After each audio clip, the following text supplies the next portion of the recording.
What's up guys, Loom here. Welcome back to the channel and thank you for tuning in. With the much anticipated and highly celebrated dead week between Season 1 and Season 2 coming to an end, one of the World Soul weekly offerings is for completing the Awakening the Machine scenario. This is about the only weekly quest I ever did in Season 1, and once I arrived at whatever the flight point is called in the Ringing Deeps where you awaken the machine and picked up the always available weekly quest Gearing Up for Trouble from Speaker Koldas, I entered the scenario and found a nice addition to this weekly activity.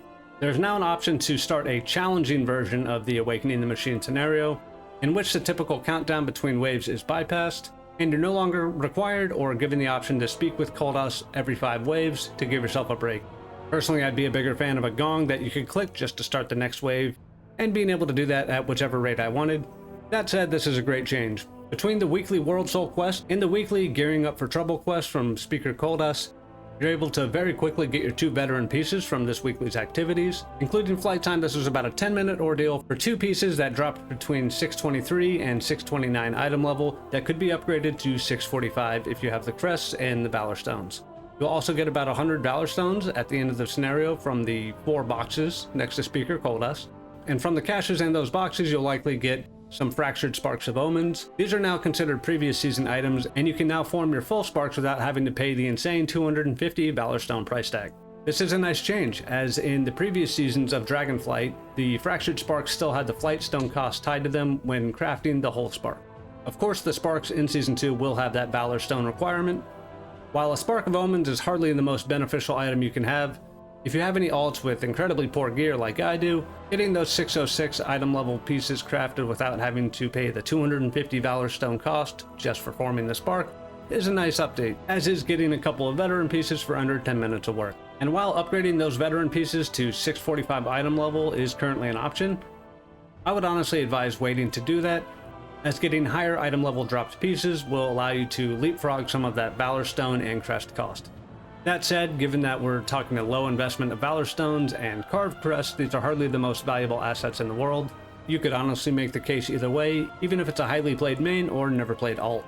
A practice I often see is people not spending any upgrade materials until they're near the Valor Stone cap. While nobody wants to spend their materials inefficiently, it will be early season, and almost nothing we do in the first couple weeks will have an effect on us 3, 4, or 5 weeks out. Speaking of new crests and Valor Stones, it might be a good idea to take those alts around to each renown vendor in order to pick up any renown based rewards for crests and Valor Stones that now actually contain updated crests for Season 2. And continuing on the topic of alts, Community Manager Linksy has clarified that after completing the campaign next week on any character, your alts will be offered the opportunity to skip the campaign up to that point by talking to Renzik while on the quest when opportunity explodes, or by talking to Pax anytime after that. Even without that skip, however, your alts do have access to the teleporter in Dornegal near the mining trainer to give them quick access to the Undermine Zone without having to do any part of the campaign. Before we wrap up, I do want to say congratulations to anybody that managed to down Zekfir this week to get their Void Skin and let me solo him Feat of Strength. I think most people didn't know that this was going to be an option going into this week, and I'd say even fewer people knew that Bran was going to be completely useless in the fight after the patch on Tuesday.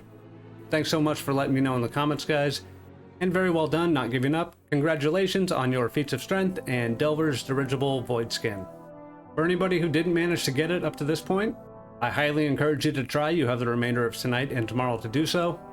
And for those still looking for that Void Skin on the Delver's Dirigible, if you happen not to get it this week or have decided not to try any further, it will become a low % drop chance, presumably from Zekfir, after Tuesday. And while I've not heard confirmation of this, I suspect it might be something you could earn while in a party. We'll see in the coming week. As always, I want to thank you all so much for your time. Hopefully this video gave you a few tips before we go into next week. I hope you have a great rest of your day or evening. Get lots of sleep before that next patch. Peace.